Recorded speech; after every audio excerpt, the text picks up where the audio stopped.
Alright, welcome back to the darkest dungeon. This time we are probably going to fight our first boss, and we don't have the optimal party to do that, yet I would like to still go on with it. So let's look through the preparation that I'm usually doing when going for the boss.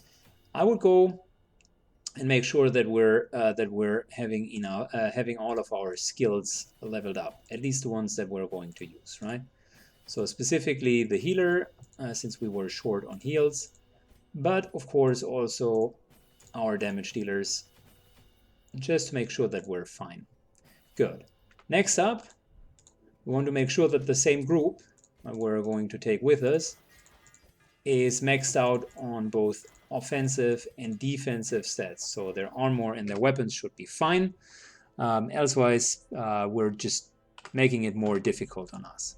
Now, our first enemy is going to be no one else than the Wizened hag.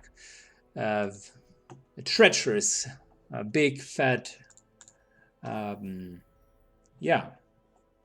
witch, so to speak. She's hiding in here, and we're going to attempt her. Normally, and I don't want to spoil the fight all too much. Normally, we would take another party in order to attempt her. But since I wanted to use this party to just do a couple of boss fights after one another, might as well go and start with her. So as you can see, she, just like every other boss, begins with 1 out of 3. So every boss needs to be killed thrice. And this is her first version. On the higher difficulties, she will likewise also be more difficult. Little disclaimer towards bosses. Bosses are indeed based on RNG, so it might as well be that we're now seeing our first casualties or need to flee from the scene. That can happen, specifically if you're not bringing a party that is specifically tailored to deal with the boss. What I did is I made sure that our party had enough food and enough supplies with us, and we're going to go into the direction of the boss. Second advice for bosses: it is very, very likely that the bosses will spawn on exactly the opposite side of the map.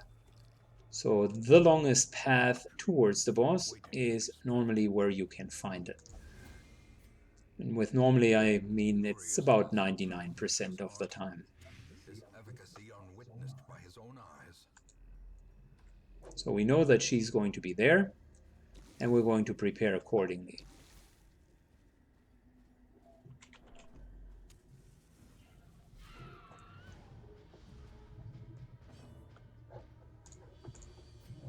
And kind of info number 3 is we want to make sure that we're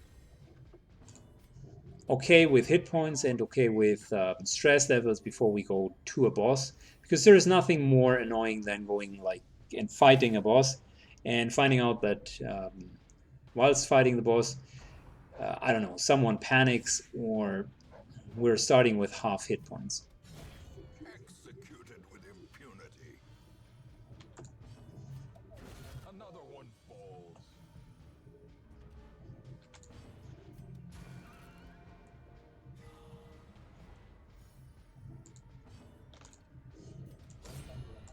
There we go. Killed everyone. Seize this momentum. Push on to the task's end.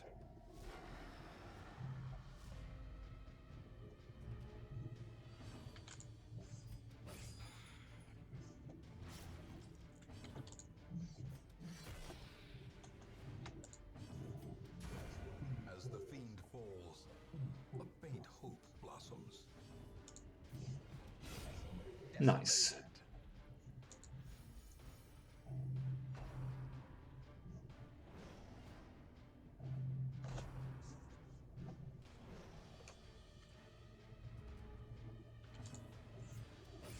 I think with the bleeding and and our good ability to hit almost all of the positions, we should be fine against her. I can spoil a little bit about her. I haven't read up on her as a boss strategy, so I assume it's still the same as when I started to play the game. I haven't fought her in quite a while. But as a general strategy, so we're going to see a cauldron. She is making some food whilst fighting us, interestingly enough.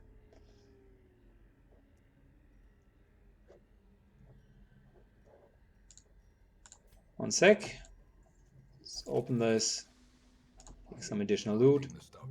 Oh, nice. Bleed resist is really good. I like it, specifically against her. So she's going to make some food for us. And she's always taking one of the characters and throwing that character basically into the cauldron. The others then need to attack the cauldron unless they want the character to die. Once the character is saved out of the cauldron, you can continue to deal damage to her. So that's a kind of general idea of the fight. Since we don't know which one of the characters is going to be in the cauldron, we kind of need to be okay with each and every one landing there. And the best way of dealing a lot of damage to her is really to make sure that that we have some sort of a bleeding effect on her.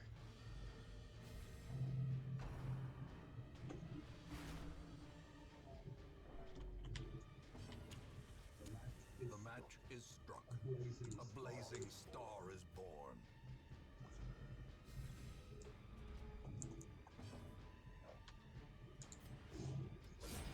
Destroyed. There we go. It took us a while to get back from our shuffle. The party here doesn't deal super well with being shuffled.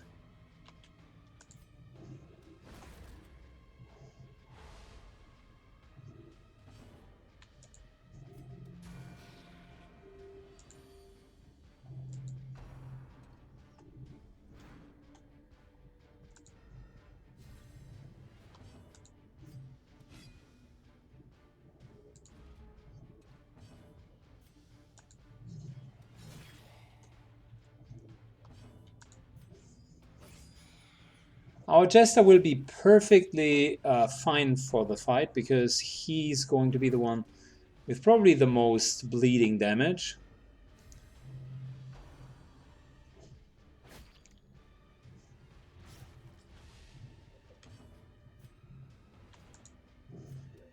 Their formation is broken.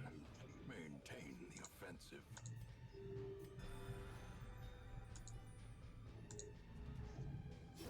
Great is the weapon that cuts on its own.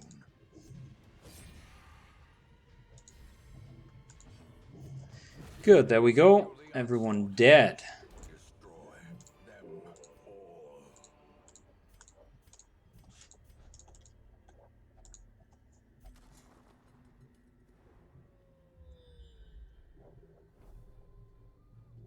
Yeah, there she is.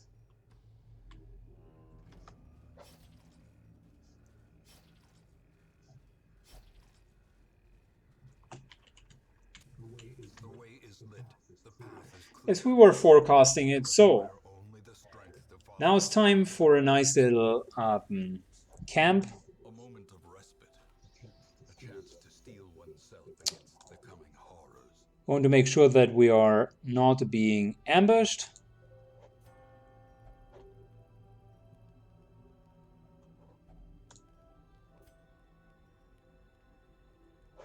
Next up, I think we're going to give her a self-only buff. She's going to stay in position 1, which is fine.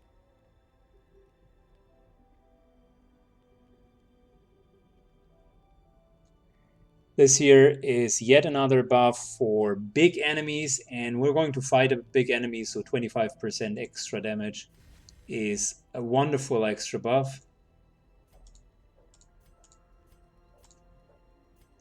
Both of our frontliners now have extra damage buffs from our nightly rest.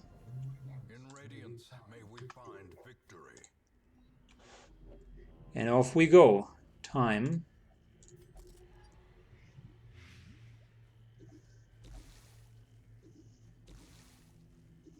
For some combat, we're going to heal up fully and also take the torch. And there we go. This is her. 66 hit points. And that's the cauldron I was talking about. Now, the cauldron itself is 100% bleed resistant, so there's not even a need to try it. But she isn't, and that's going to be our starter. We're going to bleed her to death. She's 100% stun resists, which means we have about a 10% chance to stun her, really. Might as well deal damage. 13. Oh, wow, that was a nice hit. So, similarly, we either buff ourselves or we start with some damage right away. Oh gosh, that doesn't look like an enemy.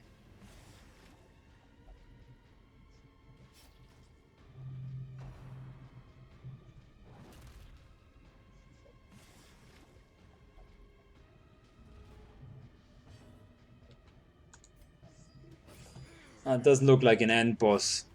So yeah, I mean, might as well just kill her. Still poisoned.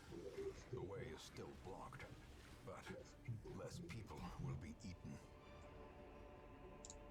Not necessarily a typical display of how that combat is supposed to turn out, but it was fun nonetheless. Yeah, the minus speed, I really don't like that.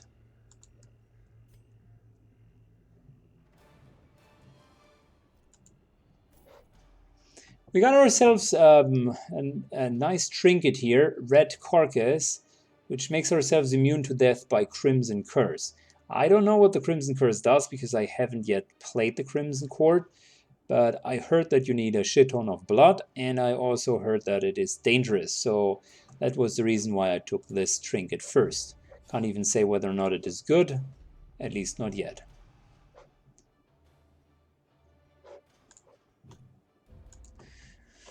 So, that was the first end boss. I'll do some town management, and then we continue to fight some more bosses.